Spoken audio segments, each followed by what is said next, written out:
কিন্তু রাতের খাবার খাচ্ছি। এখানে আসলে ভাত শেষ হয়ে গেছে। যে মুসাফির ভাই ভাত নিয়ে বসে আছে এবং আমিনুল ভাই বসে আছে ভাত নিয়ে, এবং যে মামুন ভাই তো গালে হাত দিয়ে বসে আছে। কি খাইতেছেন আপনারা? এটা কি পায়া?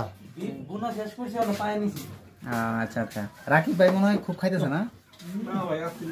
হ্যাঁ একটু এদিকে বলেন না ভাই, একটু এদিকে বলেন কি খাইতেছেন? গরুর মাংস আর গরুর মাংস তেহারি খাইতেছেন? আপনারা কি ভাত খান না ইচ্ছা করে নাকি? একটা চামচ দেন তো। ভাত ইচ্ছা করে খান না নাকি? ভাত নাই? না ভাত ছেড়ে খানি। ভাত নাই না? পারস ভাই তো রুটি খাইতেছেন মনে হয়। প্রথম ভুনা নিছি, এখন বিফ নিছি। আচ্ছা খান খান। এই যে আমাদের আমিনুল ভাই খাওয়া স্টার্ট করে দিয়েছে। ভাই কি অবস্থা, কেমন লাগতেছে খাবার? আলহামদুলিল্লাহ খুবই ভালো। খুবই ভালো না? কি কি খাচ্ছেন? আমি বিফ খাচ্ছি, রাইস খাচ্ছি। আচ্ছা মামুন ভাই আপনার খাবার কেমন লাগছে? আলহামদুলিল্লাহ আলহামদুলিল্লাহ ভাই ভালো না? গরু মাংস প্লাস হলো যে এই যে গরম গরম পরোটা এবং এই যে ভাত, তারপর হচ্ছে বিফ। এই যে মুসাফির ভাই খাইতেছে। মুসাফির ভাই আপনি তাহলে কি কি দিয়ে খাচ্ছেন? বিফ। তাতে কয় প্লেট ভাত খাবেন আজকে? ভাত শেষ হোটেলে। ভাত শেষ না?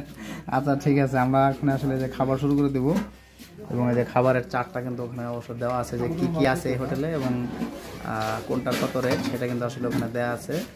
আমরা আসলে সেইভাবে খাবো, এবং হোটেল অনেক ছোটো আর কি, এই যে এদিকে তো ছোট একটা হোটেল। যাই হোক, এই যে আমরা দার্জিলিংয়ে আসলে এই ইসলামিয়া হোটেলে হালাল ফুডস, এখানে আমরা রাতের খাবারটা খেয়ে নিলাম। এটাই ছিল সেই হোটেল, খুবই সুন্দর ছোট হোটেল ইসলামিয়া। আসলে এখানে বাঙালিয়ানা খাবার যেটা অনেকে খুঁজে এসে, তো সেটাই কিন্তু আমরা এখানে খেলাম আর কি, রাতের খাবারটা ইসলামিয়া হোটেল। এবং এটার পাশে কিন্তু একটা মসজিদ আছে, দেখতে পাচ্ছেন খুব সুন্দর একটা পরিবেশ।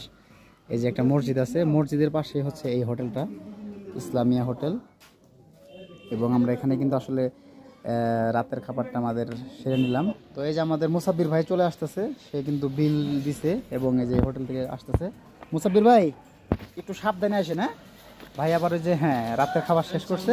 এবং আসলে কিন্তু একটু জায়গাটা একটু মানে পিছিল টাইপের, তো এই যে মসজিদ দেখছেন মুসাফির ভাই, এই যে মসজিদ, এটা মসজিদ। তো আপনার কাছে কেমন লাগলো যে মসজিদের পাশে এসে খাইলেন রাতের খাবার, মানে আল্লাহ খাওয়াইলো, তাতে কেমন লাগলো? হোটেলে তো আমরা এমন সময় আসছি, আসলে ও সময় খাবার না থাকারই কথা, এই জন্য আমাদের ভাত সংকট করছে দেখে আমরা এক্সট্রা পরোটা নিয়ে খেলাম। যাই হোক আমরা যাই। আর ওরা কি সামনে আছে মনে হয়? এই যে মামুন ভাই খায় একদম টায়ার্ড, হাঁটতে পারতেছে না। মামুন ভাই আপনি কি খায় খুব মানে টায়ার্ড? তো এই যে আমরা আসলে রাতের খাবার খাওয়ার জন্য মানে অনেকটা নিচে নামছিলাম। পারভেজ ভাই, রাকিব ভাই সবাই কিন্তু হাঁপায় গেছে। আমার মনে হয় আবার খাওয়া লাগবে না, যে অবস্থা। হ্যাঁ না, অনেক নিচে নামছি কিন্তু আমরা আসলে। যাই হোক, আসলে এখানে কিছু করার নাই, এখানে সিস্টেমটাই হচ্ছে এমন, আর জায়গাগুলো এমনই, নিচেই নামতে হয়, তাছাড়া উপায় নাই। আর শত শত ফিট উপরে আমরা উঠছি। আমাদের দেখেন সবাই রাতের খাবার খাওয়ার পরে মানে এত উপরে উঠতে হইতেছে, মনে হইতেছে যে আর পারবো না, এত ভয়ঙ্কর অবস্থা, অনেক উপরে আসলে। তো যাই হোক, একটু হাঁপায় গেছি রাতের খাবারটা খাওয়ার পরে, অনেক কষ্ট করে উঠতে হইতেছে। দার্জিলিং আসলে আসলে চেষ্টা করবেন নিচে হোটেল নেওয়ার জন্য।